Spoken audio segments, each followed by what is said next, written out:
রাসূল সাল্লাল্লাহু আলাইহি ওয়াসাল্লাম বলেছেন, যদি কেউ রমজানের সবগুলো রোজা রাখে তারপর শাওয়ালের 6টি রোজা আদায় করে, আল্লাহ সুবহানাহু ওয়া তাআলা তাকে পুরো 1 বছর রোজা রাখার সওয়াব প্রদান করবেন।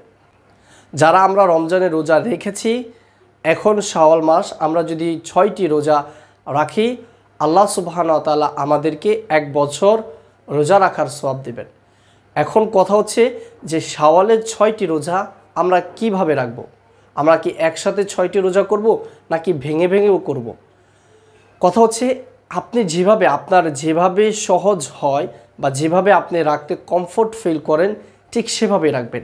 আপনি চাইলে একসাথে 6টি রোজা করতে পারেন বা ভেঙে ভেঙে একদিন রোজা রাখলেন, একদিন রাখলেন না। আপনার যেভাবে সুবিধা হয়, সহজ হয়, সেভাবেই আপনি 6টি রোজা করতে পারেন। কথা হচ্ছে এই শাওয়ালের 1 মাসের ভিতরেই 6টি রোজা আপনার রাখতে হবে।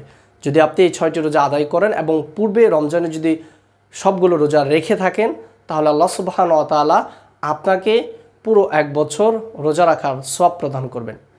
আমরা দোয়া করি আল্লাহ সুবহানাহু ওয়া তাআলা আমাদের সকলকে শাওয়ালের 6টি রোজা আদায় করার তৌফিক দান করুন। আমিন। আসসালামু আলাইকুম ওয়া রাহমাতুল্লাহি ওয়া বারাকাতুহু।